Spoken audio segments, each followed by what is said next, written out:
এই যে নসিহতগুলো করছি, যারা আনম্যারিড, তোমার জন্য এগুলো শোনার চেয়ে বেশি দামি। কারণ এই ডিসিশনটা এত এত গুরুত্বপূর্ণ যে জীবনে যদি এটাতে ভুল করে ফেলেন কখনো, সারাটা জীবন আপনাকে এই বোঝা টানতে হবে যে আমরা এখন কী কী কাজ করলে কীভাবে স্টার্ট করবো আর কীভাবে আমরা এটাকে সলভ করতে পারি। এই সলিউশনটা দুই রকম। এক নম্বর হচ্ছে যারা অলরেডি পরিবারে ঢুকে গেছেন তাদেরকে অন্য জায়গা থেকে শুরু করতে হবে। মানে যারা অলরেডি পরিবারে ঢুকে গেছেন আপনাদেরকে তওবা করে ফিরে এসে আবার শুরু করতে হবে। আর যারা পরিবারে এখনও ঢোকেন নাই, আপনারা এখনও সৌভাগ্যবান। এখন থেকে যদি আপনারা এই নসিহতগুলো মেনে চলতে পারেন, ইনশাল্লাহ আপনার পরিবারটা 8-10টা পরিবারের মতো হবে না ইনশাল্লাহ। রিজিকের ব্যবস্থাটাকে করে নেন, তারপরে ওদিকে যান। আপনার আপন ভাই হিসেবে আমি কথাগুলো বলছি, মনে করেন। এরপরে আপনি যখন বিয়ে করবেন, বললাম তো, মেয়ের জাস্ট দিনদারিতা দেখবেন। হ্যাঁ, এর উপর যদি সৌন্দর্য থাকে আলহামদুলিল্লাহ, বংশ ভালো হয় আলহামদুলিল্লাহ, মেয়ের অর্থ সম্পদ আছে আলহামদুলিল্লাহ। যদি এগুলোর কোনোটাও না থাকে, দিনদারিতা থাকে, জাস্ট ওটাকে দেখেন, আর কিছু দেখার দরকার নেই, কিচ্ছু দেখার দরকার নেই। এরপরে আরেকটা কথা বলতে ভুলে গেছি যে আপনি এই লেভেলে যাওয়ার আগে নিজেও পবিত্র থাকার চেষ্টা করেন। আপনি নিজে জেনায় যায় না, নিজে পর্নে যায় না, নিজে হারাম অ্যাফেয়ার্সে যায় না। যদি আপনি যান তাহলে আল্লাহ পাক কিন্তু আপনাকে পবিত্র স্ত্রী নাও দিতে পারেন। এটাই আল্লাহ পাকের নীতি যে একজন পবিত্র মানুষ পায়। ঠিক আছে, যে যেমন আল্লাহ পাক তাকে তেমন মিলিয়ে দেন, এটা আল্লাহ পাকের একটা সুন্নাহ। এর ব্যতিক্রম হতে পারে, কিন্তু আপনি যদি পবিত্র না থাকেন আপনি পবিত্র স্ত্রী নাও পেতে পারেন। তা আপনি আগে নিজে পবিত্র থাকেন, তারপরে আপনি এখন মেয়ে দেখেন। আলহামদুলিল্লাহ, বললাম দিনদারিতা প্রাধান্য দেন। এখানে হাদিসে এটা বলা হয় নাই যে 4টা গুণ দেখে বিয়ে করো, বরং বলা হয়েছে 4টা গুণ দেখে সাধারণত বিয়ে করা হয়। ঠিক আছে, করো আদেশটা এমন নয়, ইনকাহ কথাটা এমন নয়, বা ইনকাহু এমন নয়, তুনকাহু মানে বিয়ে সাধারণত করা হয়। কেউ টাকা দেখে, কেউ সৌন্দর্য দেখে, কেউ দেখে বংশ। তুমি দেখো দিন। নবীজি বলছেন তুমি দিন দেখো, নাহলে তোমার হাত ধুলে ধূসরিত হবে, মানে ধ্বংস হয়ে যাবে তুমি। আর দিন দেখার ক্ষেত্রে শুধু বাইরের গেট আপটা যথেষ্ট নয়, তার পড়াশোনা দেখেন, তার হিস্ট্রি ঘাটবেন, তার অতীতে সে কোথায় কোথায় পড়াশোনা করেছে, কী করেছে, খোঁজ খবর নেবেন। হুট করে তাড়াহুড়া করে কোনো ডিসিশন নিয়ে ফেলবেন না, এটা খুব ভুল করে মানুষ। ঠিক আছে, তার হিস্ট্রি ঘাটেন, যে সে কোথায় পড়াশোনা করেছে, কী করেছে না করেছে। তার পরিবারের বায়োডাটা ঘাটেন, তার পরিবারের সদস্যরা কেমন, নামাজ পড়ে কিনা, তার ইসলামের প্রতি কেমন ধারণা পোষণ করে। তার মাকে দেখেন, তার মা পর্দা করে কিনা, তার মা ইসলামের উপর আছে কিনা। তার নানিকে দেখেন, তার পরিবারবর্গকে দেখেন, তারপর আপনি ডিসিশন নেওয়াটা সহজ হবে। এগুলোর চেয়ে ব্যতিক্রমও হতে পারে। ওই আজারের পরিবারে ইব্রাহিমের জন্ম হতে পারে, ফেরাউনের আন্ডারে আসিয়ার জন্ম হতে পারে, থাকতে পারে, কিন্তু এটা ব্যতিক্রম। নর্মালি কিন্তু সবসময় এমনটা হয় না। যে প্যারেন্টিংস দিয়ে তারা বড় হয়েছে, ওই প্যারেন্টিংস তাদের মধ্যে থেকে যায়। এই কারণে মেয়ের ব্যাপারে খুব সেন্সিটিভ থাকবেন। আগে পুরো বিষয়গুলো ঘেটে নিয়ে তারপরে আপনি কোনো জায়গায় পা দেন। তারও আগে ইস্তেখারা করবেন আল্লাহর কাছে, যে আল্লাহ আমি তোমার কাছে ইস্তেখারা করছি, আমি জানি না যে কোনটা আমার জন্য ভালো হবে, কোনটা খারাপ। আল্লাহ এটা যদি আমার জন্য ভালো হয় সহজ করে দাও, যদি খারাপ হয় আল্লাহ দূর করে দাও। নিজের উপর চাপ নিয়েন না। তারপরে যদি দেখেন আলহামদুলিল্লাহ দিনদার, আর ডানে বামে দেখার দরকার নাই। যদি আপনি আপনার মনের মতো দিনদার পবিত্র একজন মেয়ে পেয়ে যান, আর যদি সে সুন্দরীও হয় মাশাআল্লাহ, আর ভালো বংশের হয়, তাহলে সারাটা জীবন তাকে নিয়ে কাটিয়ে দেন, সারাটা জীবন তাকে নিয়ে কাটিয়ে দেন, আপনি হ্যাপি হবেন ইনশাআল্লাহ। ডানে বামে দেখার আর দরকার নাই। যদিও একাধিক বিয়ের অনুমতি আছে, কোরআন সুন্নায় সব কিছুই আছে, কিন্তু এখন বাস্তবতাটাও বুঝতে হবে। কীরকম? যে কোরআন সুন্নায় এমন অনেক কিছুই আছে যেটা বাস্তবে ইমপ্লিমেন্ট করাটা এতটাও সহজ না। যখন যারা করতে যায় তাদেরকে অনেক অনেক হ্যাসেল পোহাতে হয়। কারণ সমাজটা যেহেতু এমন না, যে কোরআন সুন্নায় আছে যদিও, কিন্তু সমাজটা এমন না, তখন ওই ব্যক্তি কোরআন সুন্নাহ মানতে গেলে দেখা যায় সমাজ থেকে ব্যাপক হ্যারাসমেন্টের শিকার হয়। যদিও এটা তার দোষ না, এটা আল্লাহ পাক তাকে হয় পরীক্ষা করছেন, অথবা এই ওসিলায় তার গুনাহ মাফ করবেন। কিন্তু নর্মালি যেটা চলছে, এখানে আপনি আপনার বেস্টটা নেন, যেটা অপশনাল সেদিকে যাওয়ার দরকার নেই। এটা আমার নসিহত। কারণ সবার ওই শক্তি সামর্থ্য থাকে না যে সব কিছু সুন্দর মতো টাইটলি হ্যান্ডেল করতে পারবে। আর বলা যত সহজ, করার ব্যাপারটা এতটাও সহজ নয়। সো আর এই তো জেনারেশনের মেয়ের তো দেখছেনই, পান থেকে চুন খসলেই দেখবেন যে বিশাল তুলকালাম হয়ে যাচ্ছে আর কি। তো যদি আপনাকে আল্লাহ পাক আপনার পবিত্রতার কারণে, আপনার ইমান আমলের কারণে খুশি হয়ে এমন একজন দিনদার, নেককার, পুণ্যবতী, সুন্দরী, সুশ্রী স্ত্রী দিয়ে দেন, আর ডানে বামে কখনো দেখবেন না, একদম তাকে নিয়ে পুরো লাইফটা কাটিয়ে দিবেন ইনশাআল্লাহ। ঠিক আছে, এরপরে দোয়া করবেন আল্লাহর কাছে, আল্লাহ এটার মধ্যে কল্যাণ বরকত দান করো। বিবাহের ক্ষেত্রে আপনি মোহরটাকে কম করবেন। আপনি মানে মেয়েদেরকে বলছি, মেয়ের বাবাদেরকে বলছি, সামর্থ্য অনুযায়ী করবেন, ছেলের সামর্থ্য অনুযায়ী করবেন, তার উপরে বোঝা চাপিয়ে দিবেন না। কিয়ামতের আলামতের হাদিস আমি এটাও পড়েছি, শেষ জামানায় মোহর অনেক বেশি করা হবে, দেওয়া হবে কম। হয় না এমন? আর বাকি আছে আলামতের কিছু। তো ওই চিটারির মধ্যে নাই। আপনি বলছেন 1 লাখ আমি দিব নগদ, ব্যাস নগদ। বলছেন 5 লাখ দেওয়ার সামর্থ্য আছে আমার, 5 লাখ দিব, যে নগদ শেষ, পরে মাফ নিয়ে নিব, এইসব বার্গেনিং আপনি নাই। আর এখনকার বিবাহগুলো দেখলে মনে হয় যে মেয়ের বাবা ছেলেকে বিক্রি করছে, আর ছেলের বাবা মেয়ে কিনছে। সবচেয়ে বেশি মোহর দেখা যায় যে চিটাগাং এরিয়ার দিকে আর কি। এবং আপনি জানেন কি না সবচেয়ে বেশি বিবাহ বিচ্ছেদ ওই জায়গায় বেশি। বাংলাদেশে বিবাহ বিচ্ছেদ দেখা যায় যে প্রতি 24 ঘন্টায় দেখা যায় 28টা বা 29টা বাংলাদেশে। হ্যাঁ, শুধু তাই না, আমি দেখলাম যে 10 লক্ষ মেয়ে অতিরিক্ত আছে পুরুষদের তুলনায় সমাজে ঘুরে বেড়াচ্ছে, স্বামী নাই, 10 লক্ষ মেয়ে। এবং এই ডিভোর্স দেওয়ার ক্ষেত্রে দেখা গেছে যে মেয়েদের প্রবণতা বেশি, 70% মেয়ে ডিভোর্স দিয়েছে, ছেলে দেয় নাই, 30% ছেলে। তাহলে মেয়েদের সাইকোলজি চিন্তা করেন। ও মনে করছে আমি তো এখন শিক্ষিত হয়ে গেছি, তোমাকে আমার দরকার নাই, আমি চাকরি করে খাবো। খুব বেশি শিক্ষিত দরকার নাই আপনার, দিনই শিক্ষা আছে কিনা ওটা দেখবেন। ফ্যামিলিস্ট মেয়েদেরকে নেওয়ার দরকার নাই, আপনি নেবেন ইসলামিক অনুশাসনে চলে এমন মেয়ে।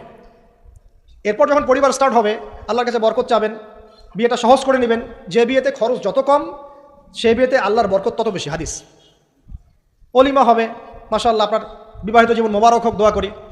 এরপরে দেখবেন উভয়ের মাঝখানে আল্লাহ পাক আপনাদের মাঝখানে ভালোবাসা ঢালবেন ইনশাআল্লাহ। সূরা রুমের মধ্যে আল্লাহ পাক বলেছেন, ওয়াজআলা বাইনাকুম মাওয়াজ্জাতা ওয়া রাহমা, আমি আল্লাহ স্বামী স্ত্রীর মাঝখানে ভালোবাসার ভ্রাতৃত্ব ঢেলে দিয়েছি।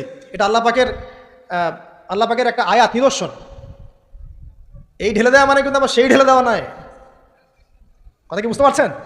আচ্ছা, তারপরে আসেন, এবার আপনি পরিবার গঠন করেছেন।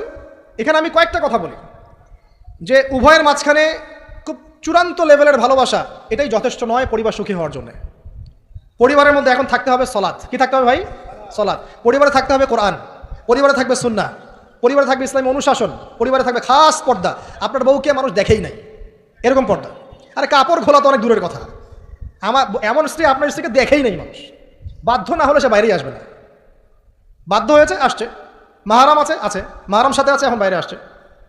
আপনার স্ত্রী ওই মানুষের বাসায় গিয়ে রাত কাটাবে না, এমনকি মানুষের বাসার টয়লেটে গিয়েও যেন সে কাপড় না চেঞ্জ করে।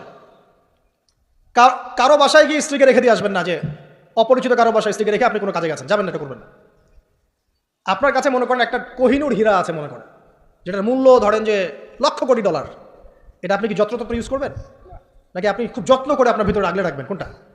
ইসলাম এভাবে নারীকে সম্মানিত করেছে যে তারা আমাদের কাছে এত বেশি প্রেশিয়াস যে আমরা এভাবে যত্ন করে ওদেরকে ঢেকে রাখি।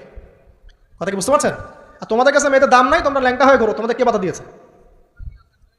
ঘুরছেও তো তাই। আর নগ্নতা বলতে আপনি কি মনে করছেন? খালি কি বিকিনি সংস্কৃতি নগ্নতা? নিসাউন কাসিয়াতুন আরিয়াও তো নগ্নতা, যে নারী পোশাক পরেও নগ্ন হয়ে আছে, এটাও তো নগ্নতা। আর নবীজি বলেছেন যে আরবদের ধ্বংস, লা ইলাহা ইল্লাল্লাহ ছাড়া কোনো ইলাহ নাই, কি ভয়ঙ্কর আযাব আসছে। তার স্ত্রী জাইনাব বিনতে জাহাশ তিনি বলছেন, ইয়া রাসূলুল্লাহ আনুহলিক ওয়া ফিনা সলিহিন, আমাদের মধ্যে সলেহ সৎ মানুষ থাকা সত্ত্বেও কি আমরা ধ্বংস হয়ে যাব? নবীজি বলছেন, নাম, হ্যাঁ, ইদা কাসরাতুল খাবাস, যখন অশ্লীলতা, বেহায়াপনা, নগ্নতা ছড়িয়ে পড়বে, তখন ভালো মন্দ সব ধুয়ে ধ্বংস হয়ে যাবে। এই কারণে নিজে খুব ভালো আছি, ওরা খারাপ, ওদেরকে কিছু বলার দরকার নাই বলে ভালো হয়ে থাকার সুযোগ নাই। ওগুলো যত ছড়াবে, ভালো আলেম জালেম সব ধ্বংস হয়ে যাবে। আল্লাহ বোঝার তৌফিক দান করুন। এবার আপনি আপনার স্ত্রীর সাথে এভাবে হৃদ্যতা মহব্বতের সম্পর্ক রাখবেন আল্লাহর জন্যে। পরিবারের সবার পিছনে আপনি খরচ করবেন, তাদের হক দিবেন, কার জন্যে? পরিবার বর্গের কারো কাছে কিছু পাওয়ার আশায় না। এই ফিলোসফিটা বোঝেন। পরিবারের কারো কাছে থ্যাঙ্কস পাওয়ার আশায়ও না। আপনি আল্লাহর সন্তুষ্টির জন্য ওদের পিছনে খরচ করবেন, ওদেরকে ভালোবাসবেন, ওদের হক আদায় করবেন। কার জন্যে? আল্লাহর জন্য। এবং এর জন্য আপনি নেকি পাবেন ইনশাআল্লাহ। আর যদি আপনি তাদের কাছে কিছু আশা করতে যান, মনে মনে বেশি এক্সপেকটেশন রাখেন, তখন আপনি কি হবেন জানেন? আপনি পদে পদে কষ্ট পাবেন, পদে পদে কষ্ট পাবেন। দেখে নিন, শুধু আল্লাহর হয়ে যান, মানে আল্লাহই আপনার আপন, আল্লাহ ছাড়া আপনি কাউরে চেনেন না। আল্লাহ পাক বলেছেন এগুলো করতে, আমি করি। আল্লাহ পাক ভালোবাসা দিয়েছেন সন্তানের প্রতি, স্ত্রীর প্রতি, বাসি। কিন্তু এটা এত অধিক মাত্রায় নয় যে তার কারণে আল্লাহকে ছেড়ে দিব। স্ত্রী সন্তান যদি আল্লাহর পথে চলার ক্ষেত্রে বাধা দেয়, আল্লাহকে ছাড়তে পারবো না, প্রয়োজন ওদেরকে ছাড়তে পারবো, এরকম থাকবে বিষয়টা। ঠিক আছে? আরেকটা কথা বলি, শুধু ভালোবাসাই আদর্শ দাম্পত্যের জন্য যথেষ্ট নয়। এখানে প্রয়োজন হচ্ছে একে অপরের প্রতি সম্মানবোধ থাকতে হবে, একে অপরের প্রতি বিশ্বাস থাকতে হবে। বিশ্বাস না থাকলে ওই পরিবারে শান্তি থাকে না। আপনি অনেক বড় আলেম, কিন্তু যদি আপনার স্ত্রী আপনাকে বিশ্বাস না করে, আপনি শান্তি পাবেন না। আপনি জানছেন আপনি ইনোসেন্ট, আপনি অনেস্ট, কিন্তু আপনার পরিবারের সদস্য, আপনার স্ত্রী আপনাকে বিশ্বাস করছে না, তখন আপনি পরিবারে সুখ পাবেন না। বিশ্বাস খুব ইম্পর্টেন্ট। আমি তো বলি যে ভালোবাসার চেয়ে বিশ্বাস বেশি ইম্পর্টেন্ট। কারণ আগে ইমান না আগে আমল? কোনটা আগে? ইমান মানে কি? বিশ্বাস না? আগে বিশ্বাস, তারপরে না আমল? ভালোবাসা একটা আমল, আর বিশ্বাসটা কি? ইমান। আমার প্রতি যদি আপনার ইমান না থাকে, তাহলে আপনি আমাকে ভালোবাসবেন কীভাবে? এই বিশ্বাস থাকতে হবে, স্বামীর প্রতি স্ত্রী, স্ত্রী প্রতি স্বামী। এবং এখানে পুরুষদেরকে সহনশীল হতে হবে, কারণ আপনার স্ত্রী সারা জীবনে আপনাকে প্রচুর পেইন দিতে পারে, এবং এটা মেয়েদের ফিতরত। এখানে সবরের জাজল্যমান দৃষ্টান্ত স্থাপন করতে হবে, নসিহত করতে থাকতে হবে, ততদিন পর্যন্ত যখন আপনি দেখছেন যে হ্যাঁ এগুলোতে কাজ হচ্ছে, যদি করতে করতে করতে করতে কাজ না হয়, দেখা যায় এই ফিতনায় জর্জরিত থেকে আপনার দিনের পথে চলাটা ব্যাহত হচ্ছে, তখন আপনার উচিত হবে আসহাবুল কাহাফের মতো চিন্তা করা। ইশারা দিলাম, যথেষ্ট। পরিবারে পর্দা থাকবে, সন্তান হবে, এখন আলহামদুলিল্লাহ সন্তানদেরকে প্রতিপালন করবেন ওই যে মা হাজেরা তার মতো, ওই যে আপনার কি বলবো রাসূলুল্লাহ সাল্লাল্লাহু আলাইহি ওয়াসাল্লামের সাহাবায়ে কেরাম তাদের মতো করে, এমনকি আমাদের নবীজিকে তার চাচা তার দাদারা যেভাবে লালন পালন করেছেন ভালোবাসা দিয়ে, হৃদ্যতা দিয়ে, এভাবে সন্তানকে ভালোবাসবেন, সন্তানের কথাগুলো শুনবেন, বাচ্চাদেরকে মূল্যায়ন করবেন, বাচ্চারা কি খাবার খাচ্ছে খুব ভালো করে খেয়াল রাখবেন, বাচ্চা নেওয়ার সময় বা বাচ্চা নেওয়ার চেষ্টা করার সময় দোয়া পড়বেন এবং সবসময় সেজদায় নামাজে দোয়া করবেন পরিবারের জন্য, বাচ্চাদের জন্য, যে আল্লাহ আমার পরিবারের উপর শান্তি দাও, বাচ্চাদেরকে ভালো মানুষ বানাও। রব্বানা হাব লানা মিন আজওয়াজিনা ওয়া যুররিয়াতিনা কুররাতা আয়ুন ওয়াজআলনা লিল মুত্তাকিনা ইমামা, এই দোয়া বেশি বেশি করবেন। রব্বি হাবলি মিনাস সালিহিন বেশি বেশি করবেন। আপনার একটা নেক সন্তান আগামীতে এই উম্মতের দায়িত্ব নিতে পারবে ইনশাআল্লাহ। হাজার হাজার গবাদি পশু দরকার আছে, একটা ইব্রাহিম, একটা ওমর, একটা খালিদ বিন ওয়ালিদ আপনি জন্ম দিয়ে দেখান, ওই একজনই যথেষ্ট ইনশাআল্লাহ। পারবেন না ইনশাআল্লাহ? সন্তানের কথা শুনতে হবে। প্যারেন্টিংস একটা বই আছে বাজারে পাওয়া যায়, কিনে নেন। ওখানে প্যারেন্টিংসের অনেক টিপস আছে। সন্তান কি খাচ্ছে, কার সাথে মিশছে, কোন বন্ধুর সাথে খেলছে, আপনার কোন স্কুল কোন কলেজে পড়ছে, এগুলো খেয়াল রাখতে হবে। কোন ডিভাইস ইউজ করছে, বাসায় সন্তান কি পরিবেশ দেখে বড় হচ্ছে, পিতামাতার মধ্যে ভালোবাসা দেখে বড় হচ্ছে নাকি ঝগড়া দেখে দেখে বড় হচ্ছে, এটা খুব ইফেক্ট করে। সবচেয়ে বড় কথা, সন্তানকে পিছন থেকে আপনাকে বুস্ট আপ করতে হবে। আপনার সন্তানকে আল্লাহ পাক নির্দিষ্ট একটা প্রতিভা দিয়ে পাঠাবেন, হয় সে ভালো লিখতে পারবে, না হলে ভালো বলবে, না হলে ভালো খেলবে, না হলে কিছু একটা ভালো চিন্তা করবে, ভালো আর্ট করবে। ওর প্রতিভাকে ওর উপরে চাপিয়ে দিবেন না, ওর যে প্রতিভা আছে ওই প্রতিভা অনুযায়ী তাকে বেড়ে উঠতে দেন। হাতের আঙুলগুলোকে জোর করে করে টেনে সোজা করার দরকার নাই, আঙুল ভেঙে যেতে পারে, আঙুলকে বাড়তে দেন। ওকে আল্লাহ পাক একটা রং দিয়েছে, একটা প্রতিভা দিয়েছে, ওকে বিকশিত হতে দেন, ওর গন্ধটা আমরা যেন পাই, ওর গন্ধ পরিস্ফুটিত হতে দেন, ওকে চাপ দিবেন না।